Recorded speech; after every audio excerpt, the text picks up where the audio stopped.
Let's hit it. Howard, you already streaming?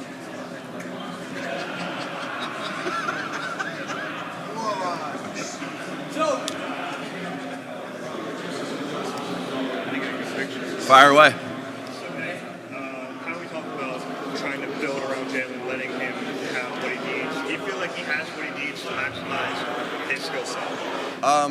Yeah, we're constantly building, right? And so right now it's just a little portion of it, right? We've built through free agency a little bit, but we have a lot of draft picks that are about to come up. You know, there's always can be guys added to the roster later on, and so it's building. I never really think you're ever a finished product. You're always building, trying to get better, and but I am excited about the pieces that we've added so far. How about your back seven on defense? How do you think you stand there? Again, we have so much more time. Like I think about last year, after the draft, where we added an important piece to our back seven with Steve Nelson, and so again, like I feel good about the guys that we have on the team. Obviously you have Darius Slay. He'll be mad that I said Darius, but Slay, right? Who's a high quality corner that we all know. And then I think we have a lot of good young corners that showed us a lot in practice that maybe didn't get the time to go out on the field last year to play that we're really excited about. And I don't want to miss anybody, but you have, Zach McPherson, obviously. You have Tay Gowan. You have Mac McCain, Kerry Vincent, all those different guys that are young first-year players. And we have a great secondary group of coaches, right? We have Denard Wilson. We have DK McDonald, and then obviously Jonathan Gannon working with the secondary. I can't wait to see how those guys continue to develop their game because they're going to have some great coaching. This offseason in terms of the work he does, whether it's with a personal quarterback coach, and what are some things that you think he does need to improve on this summer for next season? Well, obviously at this point in time, you're not supposed to be talking football with your players, but Jalen and I talk all the time, not about football, but different things. Obviously we, at the end of year meeting with every player that we've had it with. Again, I'm not even through all the players yet, but like you have a conversation about our conversation goes a little bit like, hey, we just talk a little bit about what he did well, what they didn't, what we need to improve on, where they're working out, any tips about the organization and how we can make that better. So everything's on the table, and that's like that with every player. And obviously you even have a closer relationship with the quarterback because you're with them all the time. So there was no different there with Jalen. Suggested that yesterday, that Jalen was doing some interesting things in the offseason to prove himself. So I guess maybe he had probably come to you and just said it. You heard, but I mean, has that filtered back to you? And what are those? Do you know the specifics? He's working with different people, and I'm not going to put his business out there but he's working with some people down in Southern California to throw. I let you guys kind of do the digging there to find out more with that. But but he's this guy. Again, I go back to the type of guys that maximize their football potential, and what are the common denominators of those guys? They have high character. They have high football IQ. They love football. They're tough and they're competitive. Jalen is all of those things, and so Jalen is working on trying to get every angle he can to get better. And so whether that's working with a quarterback guy or studying film, different ways of doing that, he's doing everything he can do to get better. You re-signed a lot of players in sort of depth roles, like Boston Scott and guys like that. Do you think there's a correlation between the connection, emphasis, and wanting to bring those guys back in the building? Yeah, of course. I think there's definitely. I would definitely say that I get attached to guys, and then they do it. You know exactly the type of job they can do and what they do for you, and that's exciting, right? To be able to to have a guy come back that performed a big role for you, and was it the role that Boston wanted, early on? Probably not, right? With Miles carrying the heavy load of it, and Kenny Gainwell playing a lot, and we just have a good we had a good stable of backs last year. But I really value Boston as a player, as a teammate, and I'm glad we have him back. I'm glad we have some of those guys back in those roles. Speaking of free agency, you guys position Zach Chance now. What roles do you want to fit inside this offense, and where to place him with the wide receivers? That's still, to be determined, right? I know the role that Zach played for us when he was in Indianapolis, and Zach was early on in Zach's career. To me, he was one of the best 4 or 5 wide receivers in the NFL. And what I mean by that, he was the fourth guy. He could back up every position. In the slot, he could back up on the outside. He played a big key in special teams. He brought an element of toughness to the group. And so that's what his role was early on. Then the following year, he was, in 2019, he was like our number 3. That got elevated with some injuries to being our number 2 and then number 1 at times. So Zach, and where you really like Zach is, again, that toughness that he brings. So, a lot is to be determined still with the group, but it's an important piece that we're excited to have, and we know the type of football character that Zach brings to the Philadelphia Eagles and to our organization. And so couldn't be more happy about Zach being an Eagle. In terms of Reddick, how do you expect to use him? Is he at the end or stand-up guy? Again, there's 31 other teams that want to know exactly how we're going to use him, and the way I'm going to think about it is we don't have to make a decision until that first game. I don't even know who that first game is against. We obviously have many plans. Obviously, you wouldn't sign a guy for the way that kind of contract unless we had major plans for him. But I think at this particular time, that's to our advantage of how we're gonna use him. Obviously, you pay a guy like that to rush the passer. That will be definitely a big part of our plan for him. Is that that's what he gets paid to do, and that's a need that we have that we want him to help fill that role with the rest of the defensive ends that we have on our football team. Have you guys had any interest from other teams in Gardner Minshew, and do you have a sense where his mentality is at after kind of expressing that he wanted to be the starter last year? Sure, I think again, I don't want to get into anybody else's business. That's with other teams or anything like that. But all I can say is I value Gardner Minshew very much. Right, he helped us make the playoffs last year. Right, with him being able to step in when Jalen was dinged and play a very good game against the Jets. I mean, that just adds value to him, and that adds value for 31 other teams with him, right? But it also adds value for us as well, knowing that you need good quality backups, and I'm sure glad that he is our backup on our football team, and I look forward to continuing to work with him.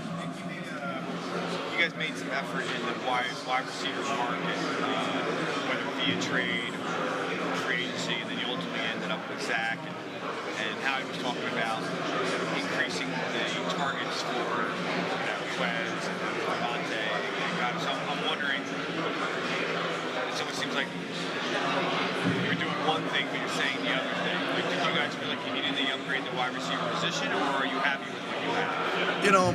Again, you're always trying to look to improve your team in any way that you can.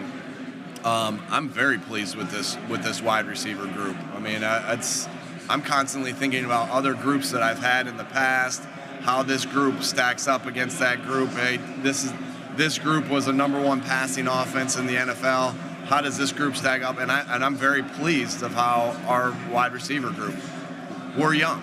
We know that we're a young wide receiver group that is still developing, and I don't think you've seen the max potential of any of these guys. I know you haven't seen the max potential of any of these guys, and we're going to be on their butts all off season, all training camp to get that max potential out of them.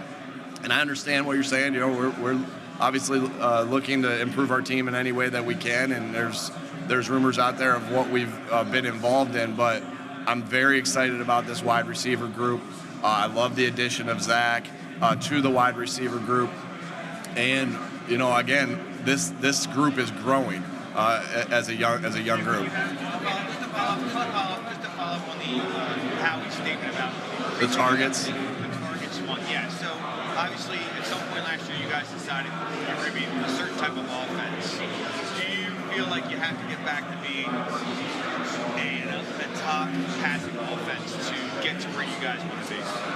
I think you see it many different ways throughout the NFL of how teams get it done, and you see that you can be a top ranked run team, you can be a top ranked pass team to get it done. The main stats that we're really always focused on are, did we win the explosive play battle, and did we win the turnover battle, right? And so those are the stats that I really always dive into, is did we win those two? And you saw last year that even in a run-heavy offense, we were able to be an explosive pass offense, right? With the amount of explosive plays that we made.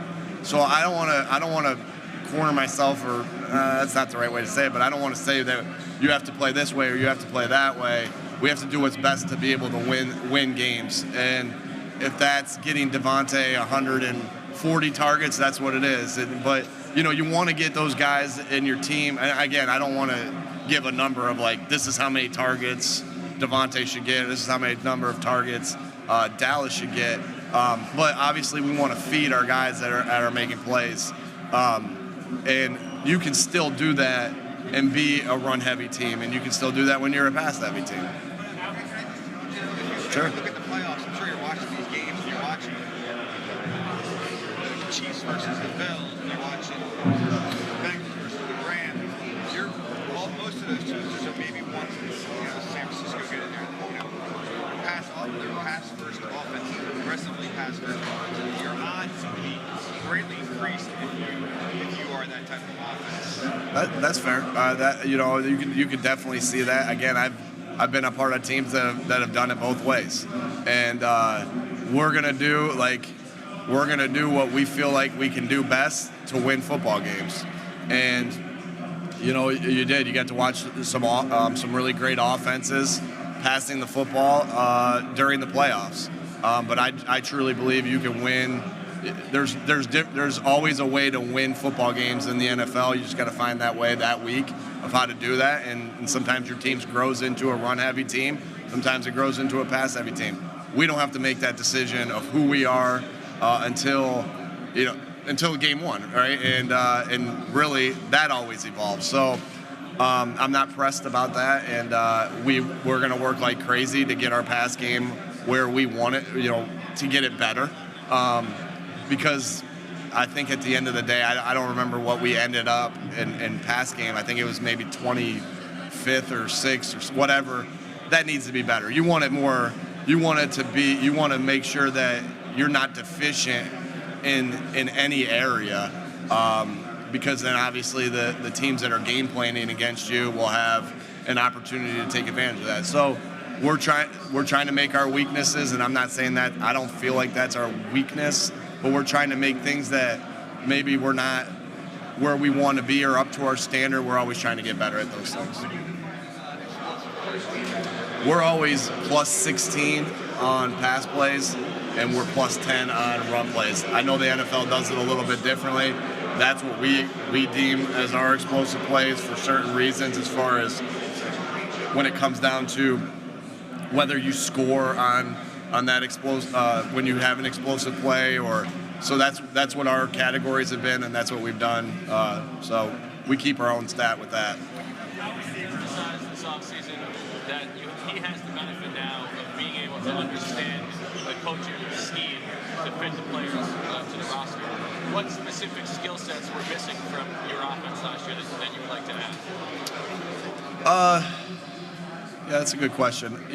Again, there is every position we've tried, like the communication piece is the most important piece that Howie and I can have together, right? Of, hey, here's what the good offenses that I've been a part of have been the common denominator. So what you try to spell out with every position, and I know you guys are obsessed with wideout, so I'll stay with the wideout, okay?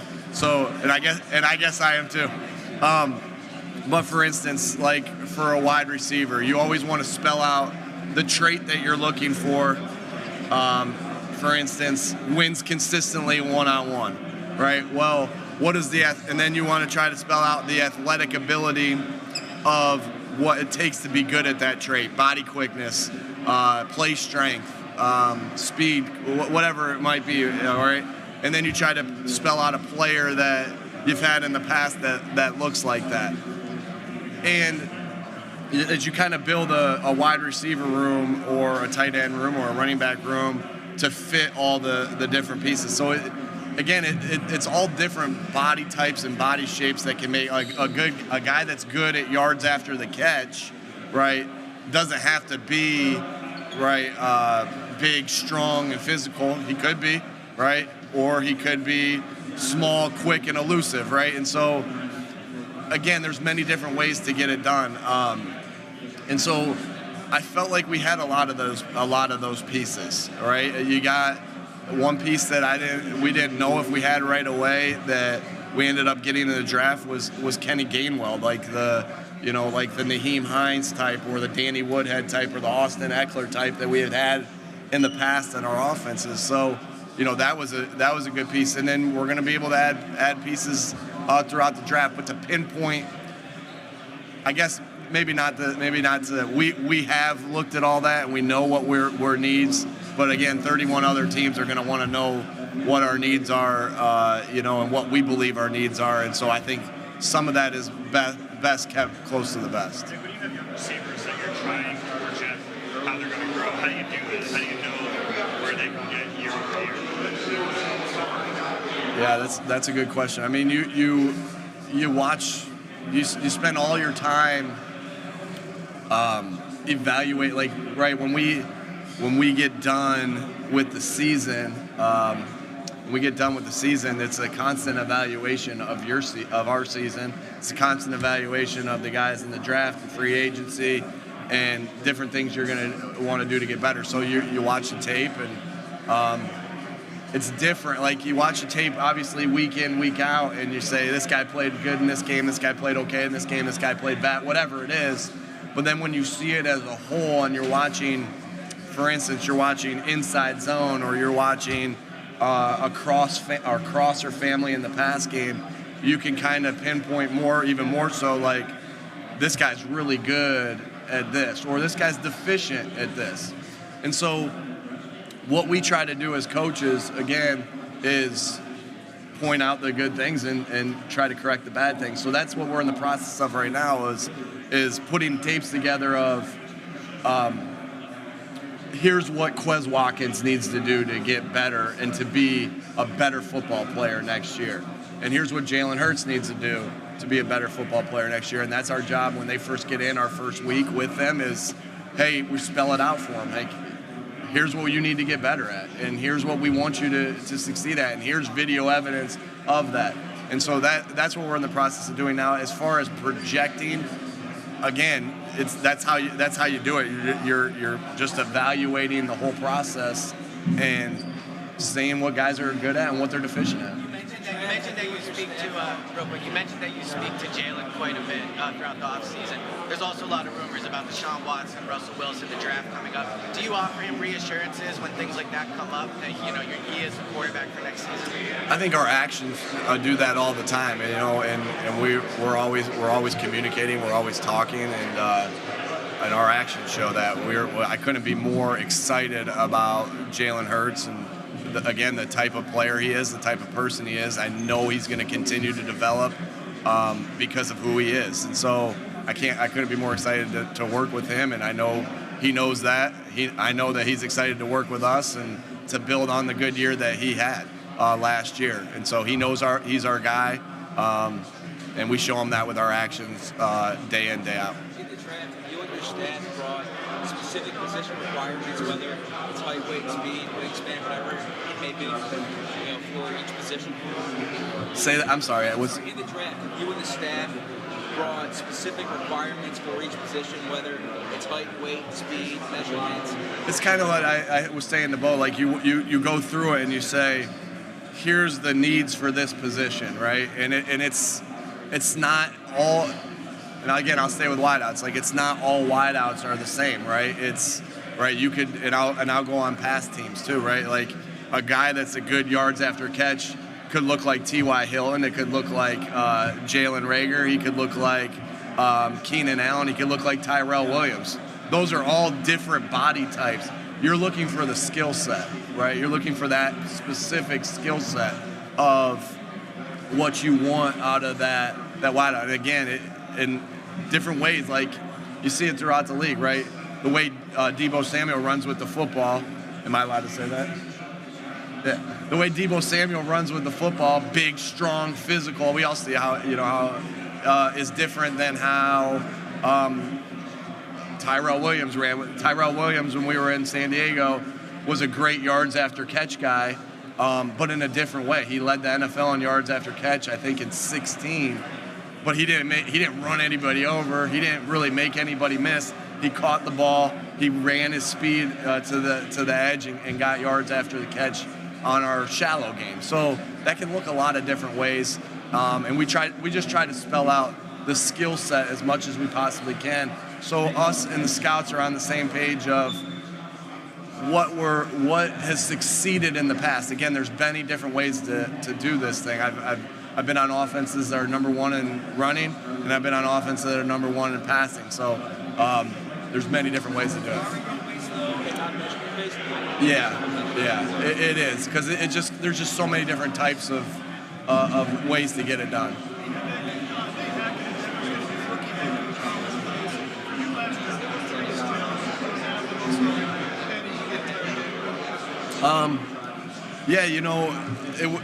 To be able to, it's just a lot to balance, right? Because there's a lot that goes into calling the game, and there's a lot that goes into preparing the team for the week. And so the best thing that I had, and I'm kind of hearing your question about challenges, but I'm going to say the best thing I had was experienced play callers on my staff that really helped me. Shane Steichen, really at the end of the day, we called the game together, Shane and I. He had called the game in the past with the Chargers. Kevin Patullo, who had done a lot of that involved in the play calling with the Chan Gailey and in the college game. Jason Michael was the coordinator who's our tight end coach, was the coordinator at Tennessee. Brian Johnson is our quarterback coach, who was the offensive coordinator at the University of Florida. So Jeff Stoutland's our run game coordinator, who has a lot of good ideas in the run game. He helped come up with a lot of our ideas in the run game, along with Jason Michael. So it's like I didn't have a shortage of guys that I just had so many guys that were experienced in calling plays. So that helped that transition a lot. And then, you're always, I feel very blessed as far as the head coaching part of it, that I've been around really good coaches in my life.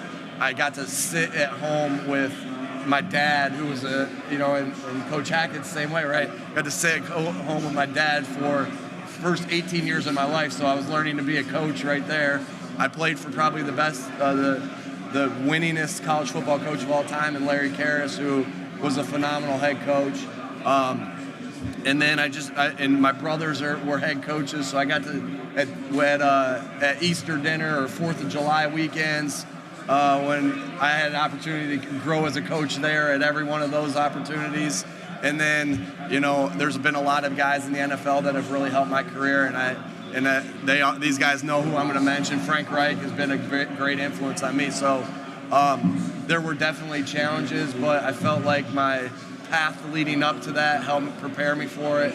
And then the guys that I had on my staff really helped that go smoothly. How did Shane's play calling responsibilities change over the course of the season? He was as we went through this season, we do everything together, right? We talk about, hey, here's our first down calls, here's our first 15, here's our third down calls, here's our red zone calls, and and so we went through it that way. But like when we got into the season, it was just I knew what Shane was calling at certain points, or I would tell him to call this, or he would call that, and really it was pretty similar throughout the whole year. I mean, that's what we were doing the whole year, and it would free me up at times, like where I could talk to Shane, like, hey, what are our next 2 or 3 plays that are coming? And Shane would talk.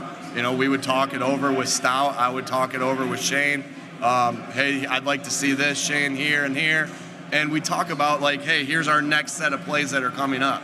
And then I was able to go talk to Shane would call that into the quarterback. Shane would be able to manipulate the way that he wanted that to go. Hey, I want to call this first, this second, depending on some things. And it freed me up to be able to go over to the defensive side and say, hey, let's go, or hey, that was a great job right here. I think what we see is you see Sean McVay talking to his guys all the time on defense or on offense, and I was able to do that because of the experience of Shane as a play caller, or go to the special teams and get them going and break down before we went out for kickoff or anything like that. So again, just had so much trust in Shane and the way that he thinks about offense. We think about offense similarly, and it's just a big benefit for us. Derek Barnett had rough patches last season. Why are you willing to roll back with both of those guys? I think, I had rough patches last season, right? Jalen had rough patches last season. We believe in those guys. We believe in Fletcher Cox. We believe in Derek Barnett. Not only of the type of player they are, like Fletcher Cox is still dominant in the run game. He's still a dominant player in the run game that can stop the run, and he still can get after the passer. Derek Barnett is everything that embodies what we want in the characteristics of a player. He's tough. He's competitive. He's got high football IQ. He's got high character. He loves football. I love Derek Barnett. All right, I love the type of player that and the type of person that he is. And so we just felt like they fit, what we want as not only as a player but as a person and as a teammate. And so I'm excited to get those guys back in the roles that they're going to play this year on our team. You can argue that the Pascal signing, shows your sway over personnel. I'm sorry, say that again. The Pascal signing, you can argue that shows the sway that you have over personnel. I'm wondering if you feel like your voice is growing in that area and how that's working with Howie. Again, Howie and I talk about everything, and every decision we make is, we talk through it. Obviously, Howie is in charge of the team and putting the team together. But he's using all the resources that he has to help do that, and so we talk about everything. And of course, I thought, I want Zach Pascal on this football team. I don't think that's a secret here, right? And so, but my job is to explain how we would use Zach Pascal. My job is to explain what I see in the player, and again, how the use of it, and or if it's on the defensive side of the ball. It's to explain, like, as an offensive coach, I fear this guy, right? Or I don't fear this guy. That's kind of how we go about that right there. And then Howie's job is to see if it makes sense for the team. And so again, that's why this is such a great team game. It's not only every position on the field working in unison to get the job done, but then it's also behind the scenes too. That you better be on the same page. The parity in this league is so tight, right? That anything that bumps your course off, can affect you. And communication is one of those things. So it's been awesome working with Howie to help build the team that get back to the playoffs and do damage in the playoffs. Last one, guys. What did it mean that you got a contract extension that runs concurrently with you? What did that mean for you? Say that. I'm sorry. Oh, Howie's contract. Howie got a contract extension that runs concurrently with you. Yeah, I'm excited about that. I think a lot of the times, one place where I feel like I lucked out as a first-year head coach, and this is right. The one place I feel very fortunate is that I wasn't stepping into a situation right alongside a rookie GM. Right, I was stepping into a situation, and I've said this before in the past, like. It was very unique for me because I was stepping into a situation with a GM that's won a Super Bowl, that's won the NFC East more times than any other NFC East team in the past 15 years. That's been to the playoffs in the top 5 in the NFL. I was walking into a situation with a lot of experience, which I valued. So I love the fact that I'm going to be working side by side with them, for the next 3 years and hopefully more in continuation on that. Who's a backup or bottom of the roster player who needs to step into a bigger role this year? Yeah, you're always looking for all your guys to grow. I mentioned those corners earlier, right? And I don't want to single out or a position group, but since I talked about the corners earlier, I'll stay in that position group. Those guys have a great opportunity this year. And we believe in those guys. We believe in the skill sets that they have. We believe in the competitiveness, the toughness, the character, the football IQ, the love of football that those guys have. And I'm really excited to see how that plays out. I mean, there's 4 young guys, right? And we obviously have 2 great veterans there with Avante and with Slay. And then we have 4 young guys that are vying for a position. What a battle that's going to be this year.